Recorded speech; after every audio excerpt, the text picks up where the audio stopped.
Ya baik, Assalamualaikum warahmatullahi wabarakatuh. Waalaikumsalam Waalaikumsalam. warahmatullahi wabarakatuh. Bagaimana kabarnya kalian semua? Alhamdulillah baik Bu Guru. Ya, tidak ada yang sakit ya hari ini hadir semua. Ya baik, sebelumnya Ibu mau share screen terlebih dahulu.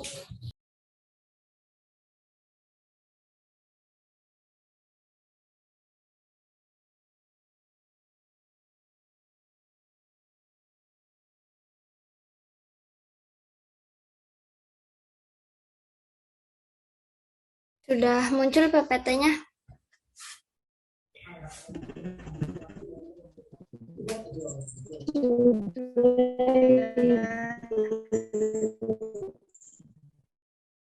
Oke, Ibu akan menjelaskan tentang penentuan karir dengan melihat kelebihan dan kekurangan pada anak.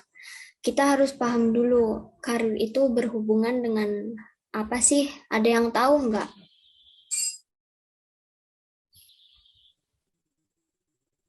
Pekerjaan Bu. Ya, dan lebih tepatnya karir itu adalah seluruh pekerjaan yang dimiliki atau dilakukan oleh individu selama masa hidupnya. Kenapa kita harus tahu karir?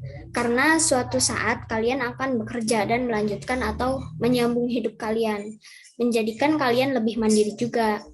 Kan tidak mungkin kalau kalian terus-terusan meminta uang kepada orang tua. Suatu saat kan kalian akan menggantikan posisi itu. Nah, maka dari itu,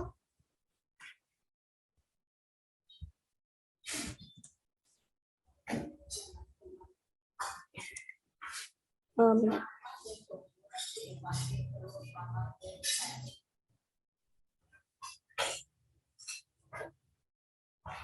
Maka dari itu, kita harus mengetahui karir yang cocok dengan kita. Kita juga perlu melihat apa sih kelebihan dan kekurangan kita. Kelebihan aku apa ya? Aku kurangnya di bidang apa ya? Itu semua kita harus tahu karena menentukan karir jika tidak dengan passion yang kita miliki akan terasa sulit untuk kita memilih karir tersebut. Untuk pembahasan lebih lanjut, kita perlu ketahui terlebih dahulu mengenai cara mengenal diri kita yang pertama, yaitu ada self-analysis. Kita introspeksi diri. Apa sih introspeksi diri itu? Nah, introspeksi diri adalah cara seseorang untuk melihat dirinya atau merenungkan pikiran, emosi, dan ingatan.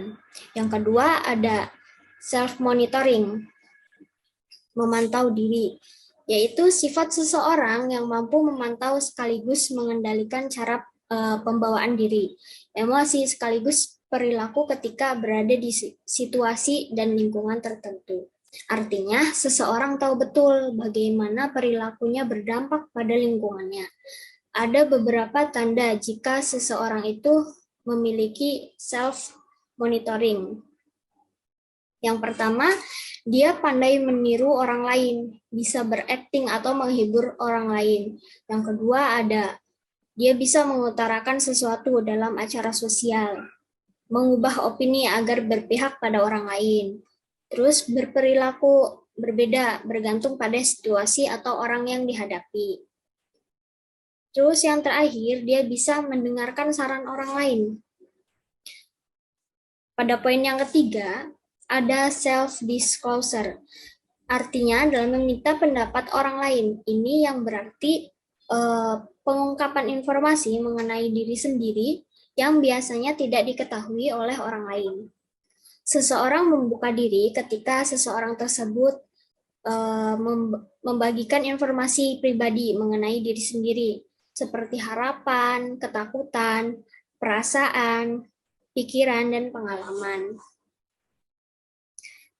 Terus, bagaimana Bu cara kita melihat kelebihan dan kekurangan yang ada pada diri kita? Nah, yang pertama, kita bisa introspeksi diri. seperti yang sudah Ibu katakan tadi, introspeksi diri ini juga bisa loh kita tanyakan kepada orang lain. Sebelum memulai introspeksi, kamu bisa menyiapkan beberapa pertanyaan. Pertanyaan itu akan membantu kamu selama proses perenungan ketika dilakukan.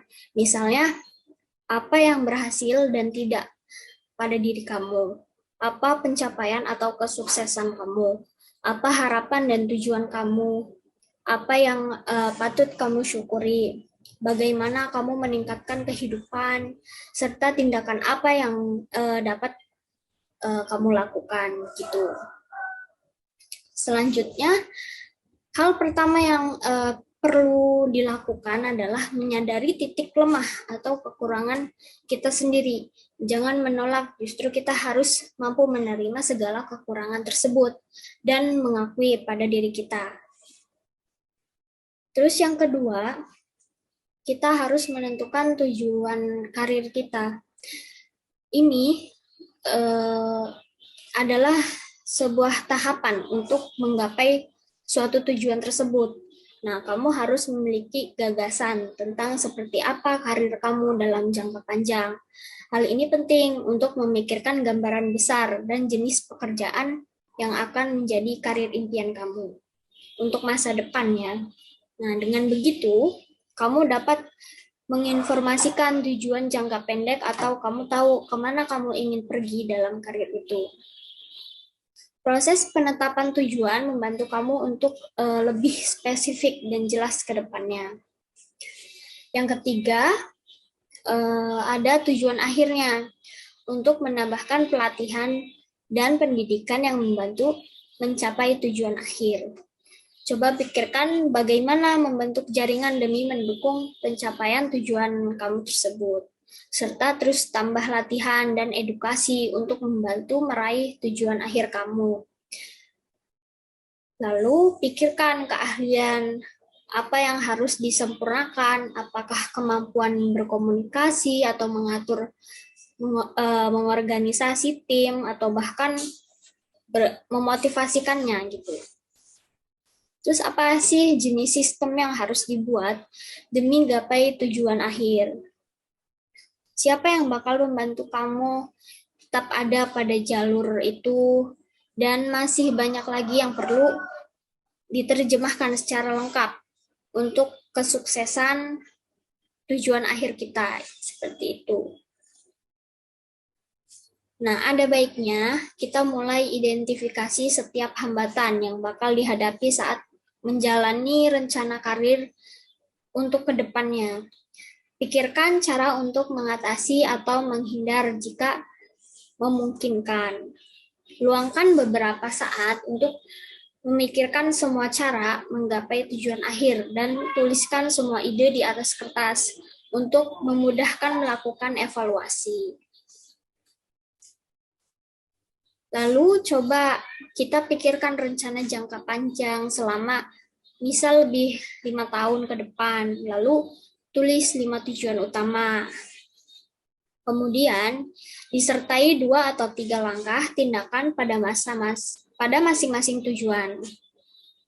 Langkah selanjutnya yaitu memberikan rencana tersebut kepada teman atau sahabat untuk mendapat dukungan moral. Nah, gunakan pendapat dan saran orang lain itu sebagai bahan pertimbangan untuk mengubah pendirian kita. Dengan memahami dan menjawab pertanyaan tersebut, maka kita akan tidak kesulitan dalam menyusun strategi kita untuk menata karir gitu. Selanjutnya, apa sih manfaat untuk menentukan karir ini? Nah, manfaatnya itu yang pertama, kita dapat menambah wawasan yang lebih luas mengenai dunia kerja, terus kesempatan untuk mencari tahu passion dan karir impian. Yang ketiga, memiliki banyak waktu untuk mempersiapkan diri. Yang keempat, terbiasa untuk berpikir ke depan. Yang kelima, termotivasi dan mulai meniti karir. Yang terakhir, tidak merasa buntu ketika sudah lulus sekolah itu, sudah memikirkan aku nanti di bidang ini, jadi sudah tertata gitu. Nah, baik anak-anak, demikian tadi materi dari saya, cara menentukan karir dengan melihat kelebihan dan kekurangan. Semoga materi ini dapat bermanfaat dengan kalian mendengarkan materi yang sudah saya sampaikan dan dapat memahami untuk jenjang karir kalian ke depan. Baik, sekian pembelajaran dari saya. Saya akhiri. Wassalamualaikum warahmatullahi wabarakatuh.